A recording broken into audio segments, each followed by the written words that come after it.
Oke, baik teman-teman semuanya, kembali lagi dengan AR Mahmud bersama Opung Parbelak.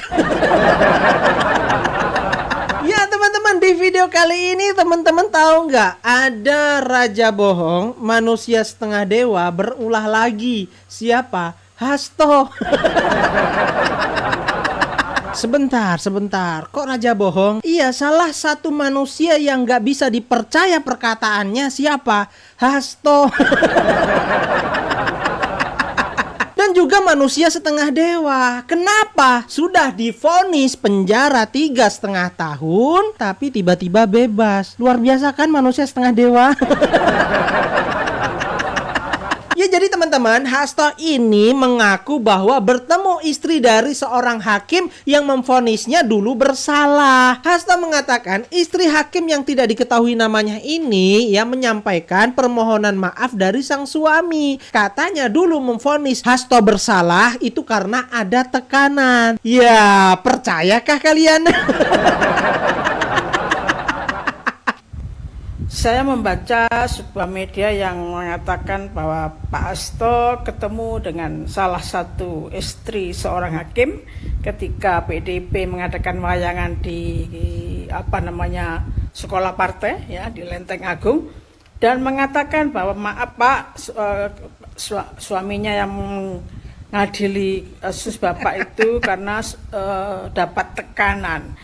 Ya, minta maaf kepada Pak Hasto. Nah, ada 3 hakim kan yang mengadili Pak Hasto. Ya, itu yang mana ya kita tidak perlu tahu. Tetapi dari sini kita tahu bahwa faktanya bahwa kasih tahu aja. Kasus yang dikenakan oleh ke Pak Hasto itu adalah kasus kriminalisasi, kasus politik ya yang dipesan oleh kubu Sumber Solo. Ya, paham ya? Paham, Mbak, paham. Kenapa? Ya Hasto kan suka bertemu istri orang.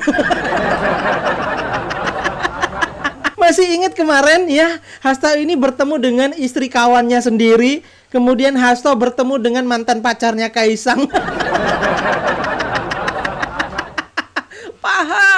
Paham kenapa? Ya itulah.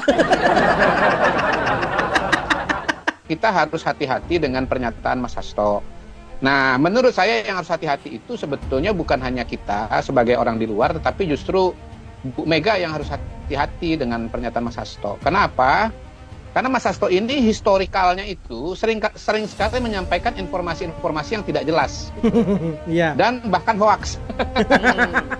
Jadi contoh-contoh yang pro kontra ya, yang debatable misalnya begitu, pernah mengatakan bahwa kalau saya nggak salah ingat ya, Pak Prabowo menampar seorang menteri misalnya gitu. Itu pernah itu. Iya, pernah. Dan kemudian tidak terbukti.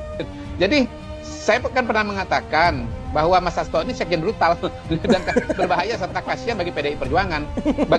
Bagaimana sebuah partai yang sebesar PDI Perjuangan kualitas informasinya sangat-sangat buruk gitu ya, meragukan gitu. Nah, ini kan berlaku ada gium garbage in, garbage out gitu loh. Kalau orang terdekat pimpinan tertinggi partai politik, dalam hal ini Ibu Mega, mendapatkan informasi yang tidak akurat, nanti yang disampaikan itu adalah sesuatu yang salah. Itu catatan pertama ya, Mas Ahal ya. Jadi hati-hati dengan Hasto ya. Catat ya teman-teman, hati-hati dengan perkataannya Hasto. Nggak bisa dipercaya, raja hoax. Nah, biar makin seru teman-teman, bagaimana nih tanggapan Opung Parbelak kalau udah tahu Hasto ini mulai berbohong lagi ya? Langsung saja bagaimana videonya, mari kita simak sampai selesai biar teman-teman tidak gagal paham. Oke?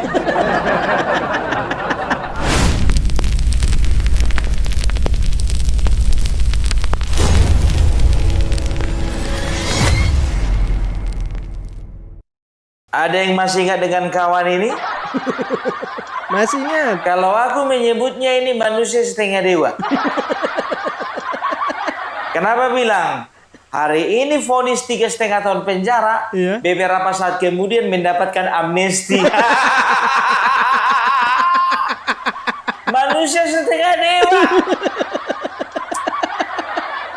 Tahu kalian berita terbaru? Apa, Bung? Dia ya menebarkan isu, menebarkan hoax menebarkan fitnah, katanya begini, ya. Salah satu istri dari hakim yang menyidang Hasto kemarin menjumpai Hasto dan minta maaf atas kelakuan suaminya.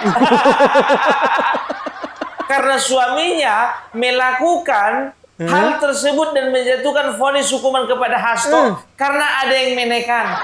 Masa sih? Hasto kok tanya dulu sama hakim tersebut, ya, sama istrinya, bilang sama dia, Bu, yang ditekan suami ibu atau suami ibu yang menekan ibu? Jelas-jelas dulu tanya.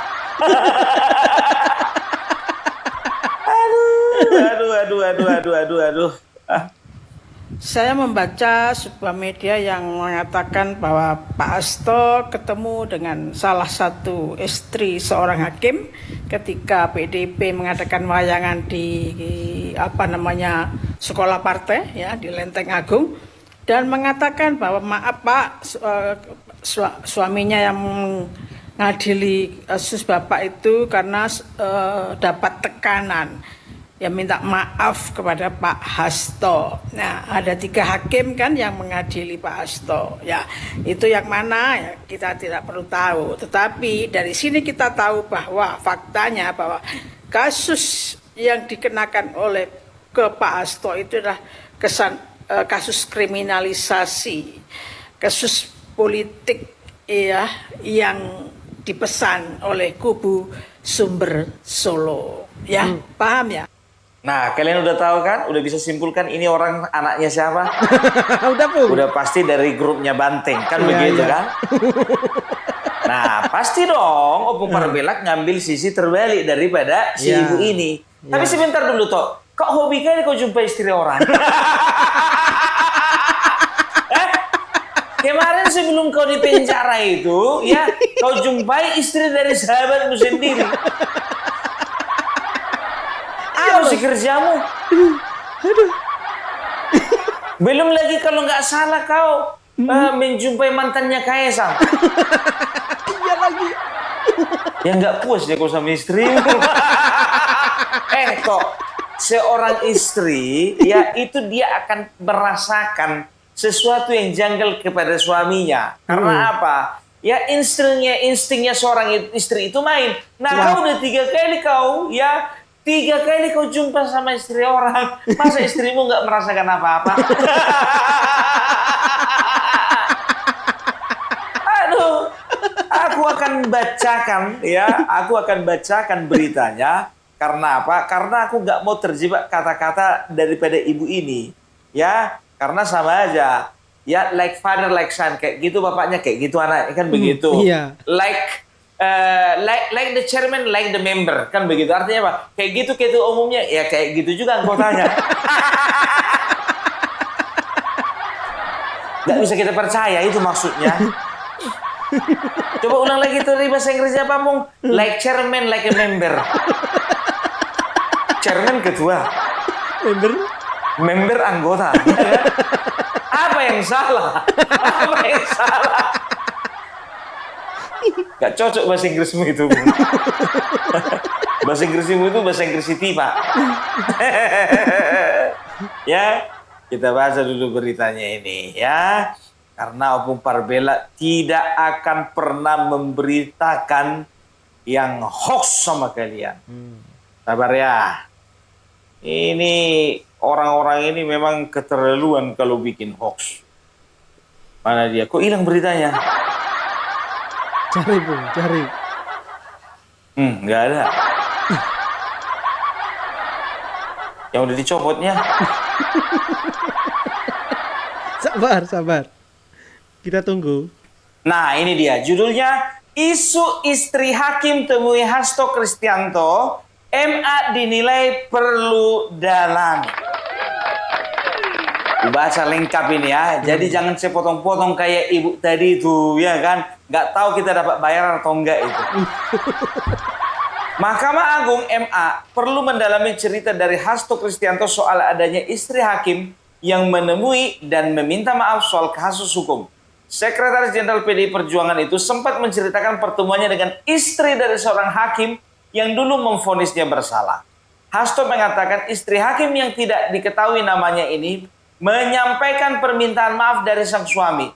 Pertemuan itu disebutkan terjadi sekitar 2 pekan yang lalu ketika sekolah partai PDIP mengadakan pertunjukan wayang.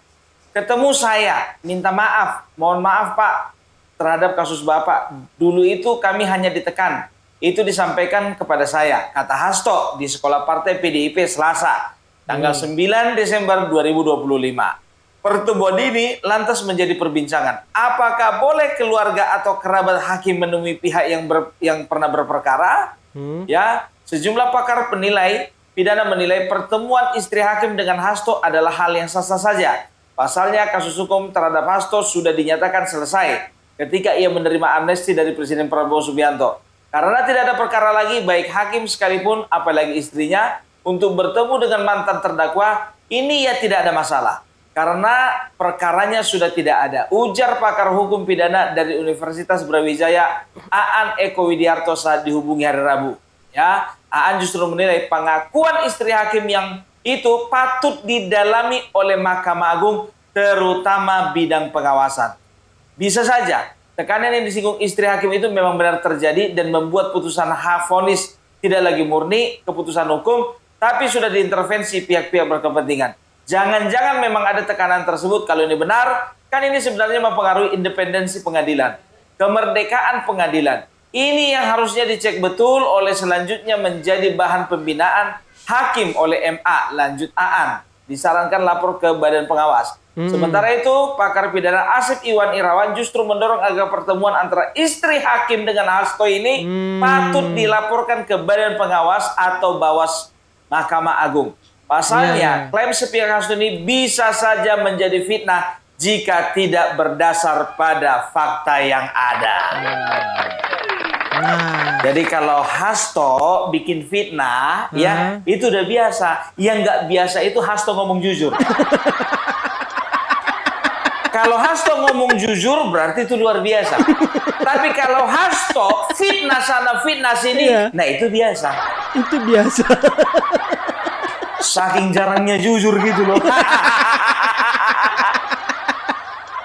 Aduh, udah tau lah kita model-model orang ini. Kemarin begitu juga Deddy Sitorus mengatakan apa? Bahwasanya pemilu tidak ada yang bersih. Semuanya dikotori oleh peran parcok.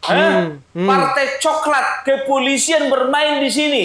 Aparat negara bermain di sini. Aparat desa bermain di sini. Sampai hari ini pembuktiannya tidak ada. Mana parcok-parcok itu? Betul. Begitu juga Deddy Sitorus mengatakan, ya bahwasannya ada utusan. Ya, ada utusan yang datang dari kami. Kan begitu, setelah begitu ditanya, kami tidak bisa memberitahukan. Matamu itulah. Suka kali memang orang ini yang memutarbalikkan fakta, suka kali berbohong, ya kan? Banyak kebohongan-kebohongan yang ditimbulkan orang ini, justru kebohongan itulah, ya, itu yang menjadi bahan pertimbangan masyarakat ke depannya untuk tidak lagi percaya sama kalian. Hati-hati. Iya. Karena sudah saking terbiasanya kalian berbohong. Gitu loh. Apa lagi? Kita akan lihat satu persatu. Ya, apa-apa saja kebohongan mereka ini. Yang pertama kita peristiwa 10 November ribuan orang meninggal mengalahkan yang namanya bala tentara sekutu pemenang perang dunia kedua. Mosok saya hanya menghadapi ancaman aja takut. Saya bongkar. Itu yang kita lakukan. Jadi saya nyatakan di sini bahwa Anies Baswedan kriminalisasi itu perintah dari Presiden Jokowi. Pembo. Sampai sekarang tidak bisa dibuktikan. Sampai sekarang. Siapa saksinya, kapan kejadiannya, apa buktinya, sampai sekarang nggak terungkap. Iya, Bu. Itu kebohongan pertama, mengatakan bahwasanya ya kriminalisasi terhadap Anies Baswedan itu adalah perintah Bapak Joko Widodo. Pembohong. Nggak percaya kami. Karena sudah terlalu banyak mulutmu itu bohong, makanya apapun yang kau bilang nggak ada yang percaya. Itu yang pertama. Baru yang kedua katanya apa? Ada hampir sekitar 20 bukti. Kau katakan apa Hasto? Kau katakan bahwasanya kau sudah menitip kepada yang namanya Koni. Ya, apem dikasih wine. Koni, ya, bahwasanya kau sudah menitipkan, entah itu berupa flash disk, entah itu berupa dokumen, yang kau katakan kalau misalnya dibongkar ini akan menjadi bom waktu. Wow, bom waktu, kok nggak meledak? Dor. Hah? Mana? Kok nggak meledak? Coba bayangkan kalian dulu, bom waktu apa? Ya, Iya. sampai sekarang pun juga kami menanti-nantikan bom waktu itu. Coba bayangkan kalian, bom waktu dinanti-nantikan meledaknya kapan? Itulah hebatnya Indonesia ini, itulah hebatnya netizen. Kepingin sekali melihat bom waktu itu meledak. Sampai sekarang nggak bisa kau buktikan dokumennya mana. Ya, sampai sekarang isi dokumen itu apa? Isi rahasia negara itu apa? Katanya sudah dinotariskan sama si Koni. Nggak taunya Koni datang ke Indonesia, ngapa? Apa yang dibongkarnya nggak ada. Di Akbar Faisal Ancestor begitu juga. Nggak ada sedikit pun. Iya. Bohong besar, ya kan? Jadi udah terbiasa, ya. Jadi kalau udah terbiasa bohong itu ya itu akan menjadi sebuah habit gitu, dan habit itu akan menjadi sebuah karakter. Ya, kalian tengok dulu ini. Ingin saya tegaskan di sini adalah soal kasus cawe-cawe. Seharusnya Mas Hasto Kristianto itu menang di pra-peradilan. Seharusnya. Cuma kami menduga dan mendapatkan informasi ada hakim MA berinisial Y yang melakukan intervensi. Hakim Mahkamah Agung. Hakim Mahkamah Agung, inisialnya Y. Ya, kami mendapatkan informasi itu. Oh, siapa namanya itu dari Y? Jokowi. Atau Browo. Atau Yegawati. Atau dia Nabi Tuhulu. Atau Yedi Sitorus. Atau Yohanes Rashid Anies Baswedan. Sebutin dong Y-nya. Yohanes Anies Baswedan. Jangan cuma menurut kami, informasi yang kami dengar. Ya, berdasarkan informasi A1, lapet sama kau. Oh, aku tahu siapa? Guntur Romli. Hakimnya berinisial Y, Guntur Romli. Iya, Guntur Romli. Ya, selalu orang ini bermain kata-kata. Saya tidak bisa sampaikan itu. Mulai dari atas sampai ke bawah. Kemarin orang ini juga pernah menghadirkan saksi, ya kan? Waktu sengketa Pilpres kemarin, ya kan? Begitu ditanya, ya, memberi keterangan lah kesaksiannya ini. Apa saksinya ini? Waktu itu kalau nggak salah dari Sumatera Utara. Oh, kalau di lorong kami itu, Pak, ini ada peran dari polisi. Siapa polisinya? Saya nggak bisa sebutkan namanya, Pak. Ada satu lagi.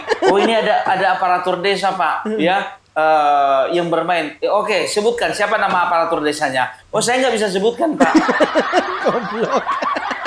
Ngarang. Udah terbiasa orang ini ngarang, ya kan? Sama kayak buzzernya tadi pertama nongol, ya kan? Iya.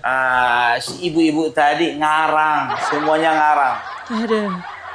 Aduh, sedangkan jujur ku bilang ya, kalian itu, ya apapun yang kalian katakan, kalian itu sudah susah untuk dipercaya masyarakat.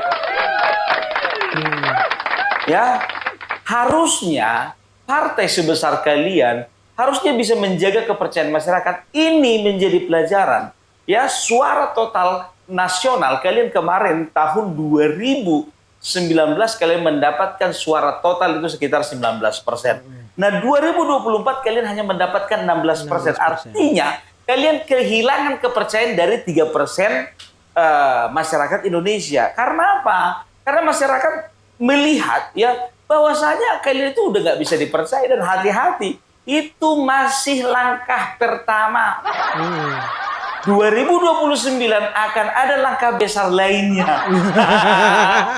Ya, di mana masyarakat sudah tidak akan percaya lagi sama kalian. Memang betul-betul sudah mentah. Karena apa? Ya, karena memang mungkin kemarin-kemarin ya banyak orang yang tidak mengerti hukum atau katakanlah orang awam yang masih berpikir bahwasanya Bapak Joko Widodo masih bagian daripada PDIP. Kan begitu. Ternyata sudah tidak. Nah, waktu itu kenapa orang-orang banyak beranggapan bahwasanya Bapak Joko Widodo itu masih PDIP. Makanya banyak di antara mereka ya memilih calon-calon anggota dewan mereka itu dari PDIP karena mereka masih punya harapan bahwasanya mungkin Bapak Joko Widodo saat ini lagi ada masalah, mungkin masih bisa diperbaiki, mungkin masih bisa dirangkul oleh Ibu Ketua, mungkin masih kan begitu. Makanya ya masyarakat pun juga waktu itu oke lah, nggak apa-apa lah ya, karena yang mereka pilih toh juga adalah calon-calon mereka, ada keluarganya, ada temannya, ada tetangganya, kan begitu. Yang mau nggak mau mereka harus pilih karena memang temannya, tetangganya, keluarganya itu memang mencalonkan diri dari PDIP. Iya. Tapi hati-hati ya, hati-hati ketika sudah mempertegas garis di mana Bapak Joko Widodo tidak lagi menjadi bagian dari PDIP, beliau sekarang itu sudah di PSI, orang akan banyak berbondong-bondong pergi ke PSI untuk mendukung Bapak Joko Widodo karena Bapak Joko Widodo ada di sana. Dan juga kalau bisa dikatakan orang kalau sudah kesal, jengkel, marah ya, apapun ceritanya, walaupun keluarganya ada di partai PDIP, dia tidak akan pilih. Banyak begitu. Contohnya siapa? Opung Parbela, biar tahu kalian. Nggak nyopong. 2024 kemarin, ya, jujur ku bilang, ada beberapa partai yang minta aku untuk mencalonkan diri, ya, untuk apa? Untuk jadi caleg, ya. Ya biasalah ya, untuk bantu-bantu kawan-kawan ya. Dan juga beberapa orang mengakui dari mereka bahwasanya Opung Parbelak ini potensial ya untuk menjadi caleg. Tapi Opung Parbelak tentukan sikap pada saat itu 2024 Opung Parbelak tidak ingin bergabung dengan partai manapun, tidak ingin menjadi caleg dari partai manapun. Aku ingin mandiri dan juga aku ingin independen, kan begitu. Nah, tapi ada keluargaku ya dari partai PDIP. Ingat, dari partai PDIP ya. Kala itu aku aku bukan memotori, tapi aku mempengaruhi banyak orang untuk gak milih dia. Aku ngaku aja di sini ya, terserah ya kan, dia sekarang masih menjadi dewan, masih menang, dia menang. Menang. Tapi aku pengaruhi orang-orang untuk tidak pilih dia. Karena apa? Ya karena aku ini bisa dikatakan ya antipatinya PDIP. Orang kalau melihat aku ya ini nampak gitu di sininya itu anti PDIP gitu. Padahal aku nggak tulis apa-apa di sini. Ya kan? Itu keluarga sendiri loh. Aku lebih bagus pilih orang lain karena apa? Karena aku udah terlalu kesal dengan partai itu. Ya kan begitu, walaupun dia menang di kabupaten ini dia menang. Ya, di kabupaten ini menang, tapi aku merasa berhasil ya. Sudah punya andil menurunkan suara dari 19 menjadi 16%. Dan aku juga pastikan aku akan ambil andil 2029, aku bikin lebih turun lagi suara mereka. Setuju. Kita turunkan suaranya. Kau dibayar berapa untuk ngerusak partai orang? Politik. Namanya politik. Kalau politik berbicara kalau suka gas, kalau nggak suka rem. Betul. Jelas kan? Jelas. Aku orang bebas, tidak ada yang berhak untuk mengatur-atur Opung Parbelak, ya. Karena apa? Karena sampai saat ini satu partai pun belum ada yang bayar Opung Parbelak. Jadi mumpung belum ada yang bayar, jadi aku gas terus untuk PSI. Oh berarti kau nunggu bayaran ya, Pung? Tidak, karena aku yakin aku nggak bisa dibayar. Luar biasa, nggak bisa dibayar. Ya, itu dia. Nah, begitu juga ini, ya. Partai PDIP, jujur ku bilang, kebanyakan kalian bohong, ya. Terlalu banyak kalian menyakiti hati masyarakat. Betul, Bung. Banyak bohongnya. Apalagi baru-baru ini, ya. Apalagi baru-baru ini kan Faisal Asegaf kan sudah spill itu. Bahwasanya di belakang kasus Bapak Joko Widodo ternyata bukan cuma si biru doang, si merah. Iya. Sebentar pun merah yang ada tanduknya. Ya, udah disipil itu sama Faisal Asegaf. Dan ini pun juga semakin memantap. Bahwasanya kalian itu ternyata selain nggak bisa dipercaya, kalian itu juga sudah bermain kotor gitu loh. Nah sampai sekarang jujur saja aku bilang, aku sangat menanti-nantikan Satu di antara kalian, entah itu Deddy Sitorus, entah itu Adiana Pitupulu, entah itu Guntur Romli, ya, yang menyangkal apa yang dikatakan Faisal Asgaf itu. Kita tunggu. Tapi sampai sekarang tidak ada klarifikasi, tidak ada penjelasan, tidak ada keterangan. Artinya apa? Ya, diam itu tanda iya, diam itu tanda setuju. Jadi masyarakat akan menilai bahwasanya diamnya kalian itu pertanda bahwasanya betul bahwa kalian ada di belakang ijazah Bapak Jokowi. Aduh. Terlalu vulgar permainan itu kawan, terlalu telanjang. Iya. Sudahlah, ya. Jadi kita lihat ini ya pendapat dari senior kita, senior Opung Parbelak, Bang Ade Hernando. Oke. Senior ini Mas, senior. Saya duga PDIP juga berada dalam barisan penyokong revisi. Jadi sangat menggelikan kalau sekarang Hasto membuat sebuah cerita imajinatif bahwa Jokowi adalah dalangnya. Dengan melakukan itu, Hasto kembali terbukti adalah, maaf ya, pembohong besar. Saya berharap para politisi di Indonesia berhenti terus melakukan praktek-praktek semacam ini. Seperti saya katakan, sudah terlalu banyak Jokowi difitnah. Dia misalnya difitnah sebagai tokoh yang berupaya mengubah konstitusi agar masa jabatan presiden tidak dibatasi 2 kali. Jokowi sudah berulang kali membantahnya, tapi mungkin karena dia selalu membantah dengan penuh senyum, para penyebar kebohongan masih terus menyebarkan cerita itu ke seluruh Indonesia. Dia juga dituduh mengintervensi Mahkamah Konstitusi sehingga MK akhirnya membuat keputusan yang memungkinkan Gibran maju sebagai wapres. Itu juga adalah tuduhan yang terus dia bantah tanpa hasil. Udah jelas ya. Jadi kemarin ada desas-desus revisi undang-undang ya, revisi undang-undang pemberantasan korupsi ya, revisi undang-undang pemberantasan korupsi, revisi undang-undang KPK ya, yang menyatakan bahwasanya Bapak Joko Widodo ya membuat revisi undang-undang untuk melemahkan KPK. Iya. Kan begitu. Padahal pelaku utamanya adalah PDIP. Tapi Hasto membuat cerita bohong ya bahwasanya itu adalah inisiatif daripada Bapak Jokowi. Kebohongan selanjutnya adalah ya Hasto dan juga teman-temannya ya seolah-olah mengglorifikasi ya berita yang mengatakan bahwasanya Bapak Joko Widodo sangat menginginkan 3 periode.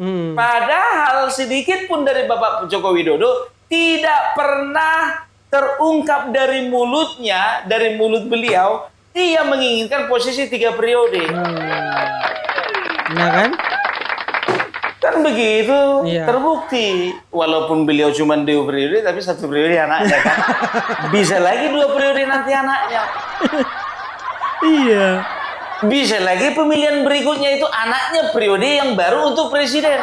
Mau apa kalian? Tak ada yang mustahil bagi orang percaya. Ya, sekarang begini, ya sama seperti cerita SBY. SBY tidak pernah mendirikan Partai Demokrat, dia menyerobot. Iya. Malah dia membegal Partai Demokrat, biar tahu kalian. Sedangkan partai hasil begal saja bisa berhasil. Berhasil. Memberangkatkan SBY jadi presiden 2 kali dan di puncak kejayaannya SBY mendapatkan 20% suara secara nasional walaupun periode berikutnya cuma dapat 7%. Coba lihat. Itu efeknya Bapak Joko Widodo. 2014 ya, Bapak Joko Widodo ya kredibilitasnya, setelah itu karismanya, setelah itu performanya mampu meruntuhkan suara Demokrat dari 20% ke 7%. Iya. Dan mendongkrak suaranya PDIP dari 14% naik menjadi 18%. Manusia apa itu kalau bukan dibilang manusia 3/4 dewa? Kalau manusia setengah dewa yang tadi, ya kan? Hari ini vonis 3,5 tahun penjara, nggak lama lagi dapat amnesti. Itu manusia setengah dewa. Kalau Bapak Joko Widodo ini manusia 3/4 dewa, lebih tinggi.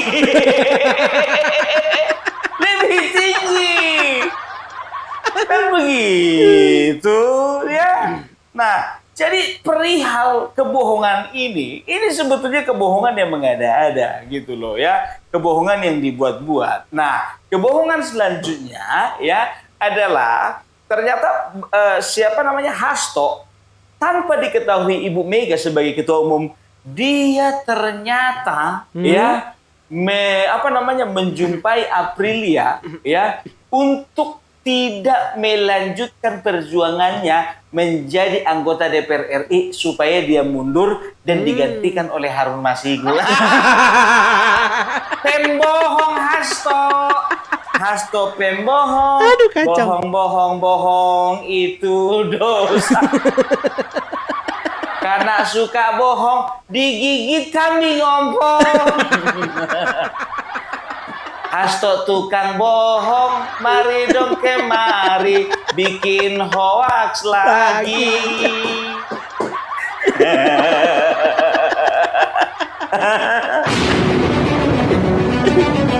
Diduga tidak diketahui oleh Ketum PDIP Megawati, Sekjen PDIP Hasto Kristianto meminta Rizky Aprilia untuk mundur sebagai caleg terpilih Dapil Sumsel 1 dan digantikan Harun Masiku. Fakta ini terungkap saat Rizky Aprilia hadir sebagai saksi di Pengadilan Tipikor Jakarta Pusat dalam perkara suap yang melibatkan Hasto Kristianto. Dengan berurai air mata, Rizky Aprilia menceritakan pertemuannya dengan Sekjen PDIP tersebut yang memintanya untuk mundur meski dirinya meraih perolehan suara jauh lebih banyak dari Harun Masiku. Apalagi saat pertemuan tersebut, Hasto menganggap jabatannya lebih tinggi dari ketua umum, sehingga tidak perlu pernyataan resmi dari Megawati terkait permintaan mundur Rizky sebagai caleg terpilih. Wah. Ya Kacau kan? ini. Dia mengatakan jabatan gua lebih tinggi daripada Megawati. Sehingga tidak perlu ya gua untuk minta surat rekomendasi. Hasto tukang bohong, mari dong kemari, bikin hoaks lagi. Tidak pakai odol, tidak pakai sabun, pakai 200 miliar. Aduh. Oh, Hasto. Harun Masiku di mana ya?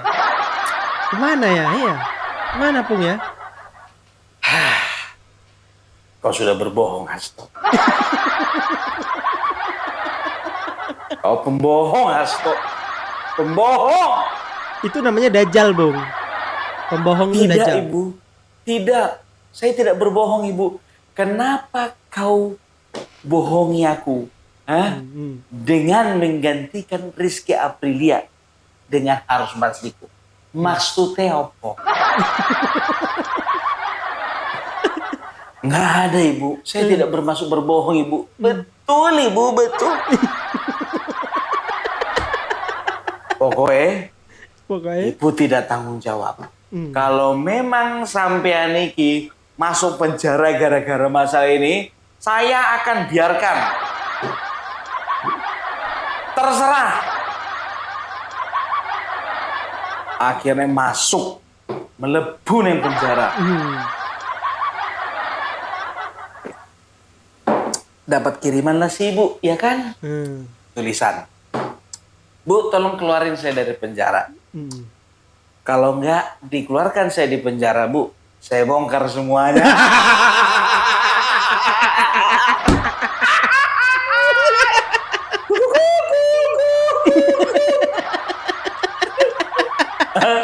Opung Parbela iki maksudnya apa iki? Apa iki? Ya enggak, aku sedang berimajinasi saja.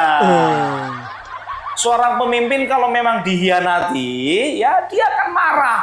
Itu loh ya. Ini kan katanya ya jarene Rizky Aprilia digantikan Harun Masiku, iku ketua umumnya orang ngerti.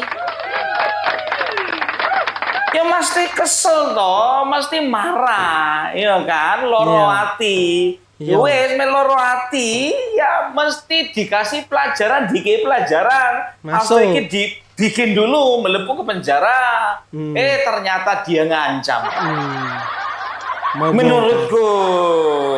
Tapi Iki agak masuk menurut akal. Opung Parbela ini menjelaskan saja. Lah kok 3,5 tahun ponis ya ujug-ujugnya ya. Bebas. Jebule langsung metu nang penjara kuwi dapat amnesti. Keren. Keren. Kalau ndak dikeluarkan saya bongkar semuanya, monggo. Nuwun sewu ya, Bu.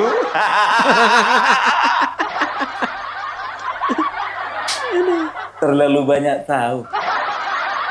Kelihatan ya. Oh bagus-bagus, Bung. Kau jangan memframing kemana-mana. Enggak, aku nggak memframing kemana-mana. Aku hanya sedang memainkan imajinasi.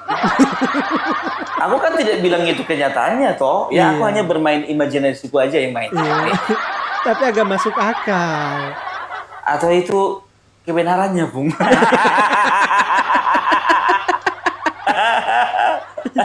Nggak tahu deh. Nih coba kalian nilai dulu. Dari orang ini dua, siapa yang kalian percaya? Dengar dulu ya. Yang melarang Pak Jokowi untuk 2 atau 3 periode kan bukan kami, bukan Bu Mega. Bu Mega hanya menjalankan perintah konstitusi. Konstitusi mengatakan jabatan presiden itu 2 periode. Ini saya ulang lagi, tidak pernah yang namanya saya minta perpanjangan atau 3 periode kepada siapapun.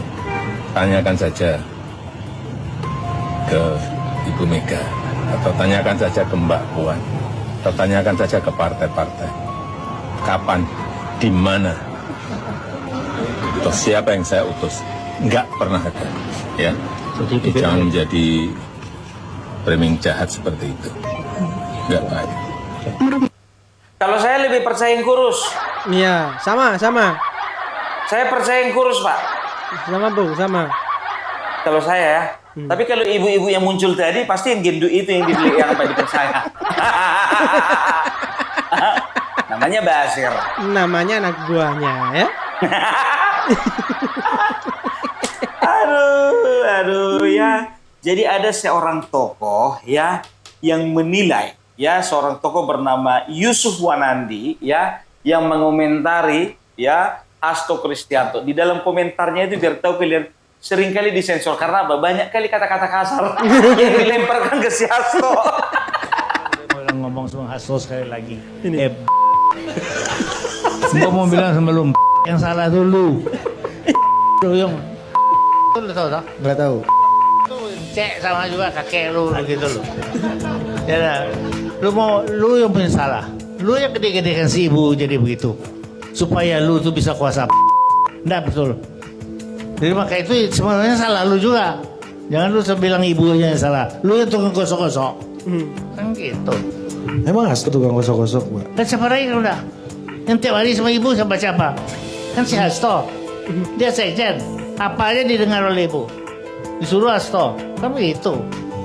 Oh gitu. Ibu kan punya banyak source of information, Pak. Tapi dia ada dengar yang lain. Intelijen kan juga. Alah, itu jangan intelijen.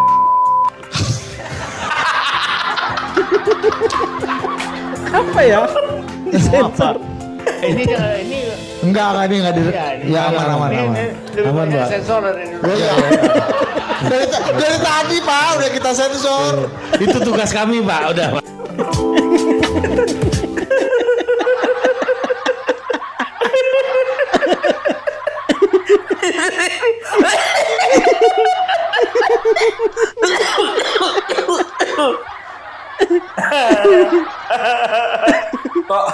Kok katanya sama-sama ibu kok tiap hari tuh ngapain tuh? Bapak ini loh yang bilang. aduh. Dan tahu enggak kalian para pejabat ini ya kayak Deddy Sitorus itu pernah satu ketika dia itu terjebak dengan kata-katanya ya, terjebak dia ya, apa dibilangnya ya, tahu nggak kalian untuk menjadi DPR ini paling sedikit 30 miliar 30 miliar berarti kalian. Oh pantaslah korupsi. Mana mungkin orang mau kerja kalau nggak balik modal ya kan? Iya. Karena kalau hari ini saya yakin kalau nggak 30 miliar susah masuk DPR. Tadi Pak Deddy Sitorus mengatakan semua ini uang. Untuk jadi anggota DPR pusat aja 20-30 miliar. PDIP dapat 19% itu nyogok apa enggak? Bapak yang nyelidiki, Bapak sendiri mungkin. Pak Maman akan nyelidiki dirinya sendiri. Lalu apa orang mengatakan ini cuma dagelan aja ini angket ini? Diam dia. Deddy Sitorus, kau tuh nggak ada apa-apanya dibandingkan Yusril. Nggak ada apa-apanya kau. Hah? Kalau tipe-tipe Yusril ini, dia diam mengamati, setelah dapat kesempatan untuk berbicara, ya, dia akan keluarkan semua amunisinya, kan begitu. Kalau Deddy Sitorus ini bicaranya keluar dulu, baru setelah keluar baru mikir.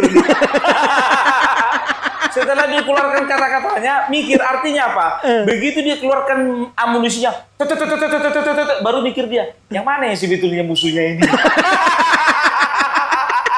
Yang mana yang sasarannya ini?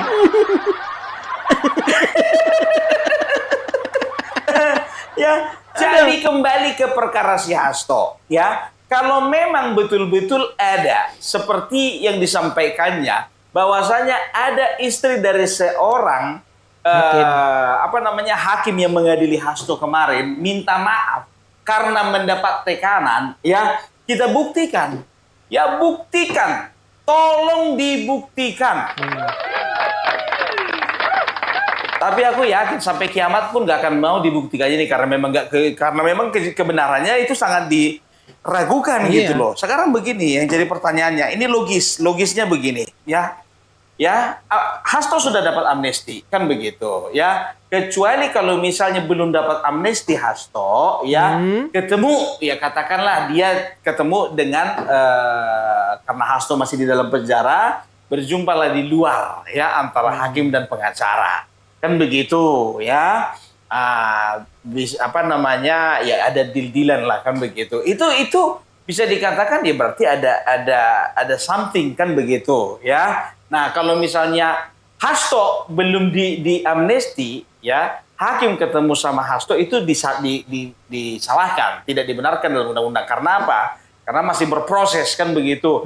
Seorang hakim ketemu dengan tersangka nggak boleh, kan begitu. Tapi kalaupun ada deal-dealan, ada main curang, ya pastilah, ya.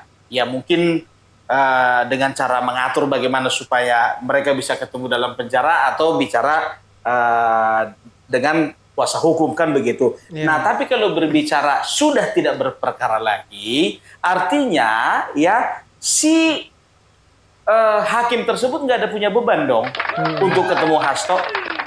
Iya, Bu. Kan begitu. Apa dia tidak berpikir? Ya, apakah dia tidak berpikir dengan mengirimkan istrinya menjumpai Hasto, itu artinya mengirimkan bangke ke mulut buaya. Emangnya dia nggak tahu track recordnya si Hasto itu sama istri orang bagaimana? Sama pacar orang bagaimana? Dia pasti mikir dong, karena apa? Iya. Karena sedangkan temannya sendiri pun juga istrinya dijumpai. Ini dia kirim istrinya. Logika dulu, logika. Suami mana yang terlalu teledor, suami mana yang terlalu tega mengirim istrinya, ya, untuk menjumpai seorang Hasto. Iya. Iya. Aku nggak percaya itu, ya. Hasto memang rajanya bikin hoax itu mengada-ada, ya kan?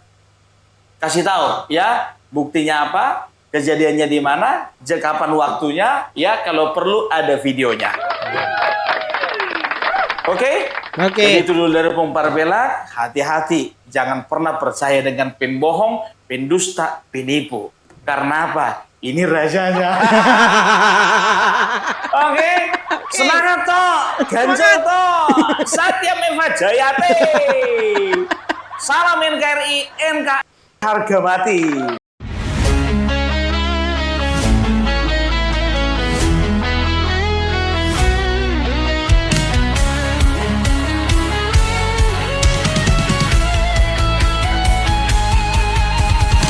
Dari utara sampai ke timur, suara jujur kini bergema. Bukan cuma cari viewers, tapi kebenaran yang utama. Melawan hoax dengan fakta, cerdaskan bangsa kan menjadi nyata. Satu nusa, satu bangsa, bersatu lawan penjajah logika. Kami adalah YouTuber Nusantara, bersatu untuk lawan hoax bersama. Tak gentar berkabar untuk bangsa demi masa depan Indonesia.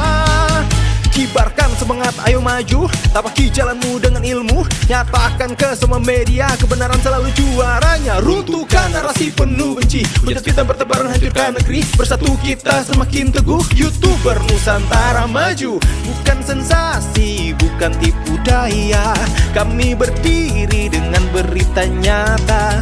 Rakyat butuh cahaya, dan kamilah yang utama. Kami adalah YouTuber Nusantara, bersatu untuk lawan hoax bersama. Tak gentar terus berkabar untuk bangsa demi masa depan Indonesia. Bersama rakyat kita kuat, saring dulu sebelum sebar. Cinta damai benci hoax, kami YouTuber cinta Indonesia.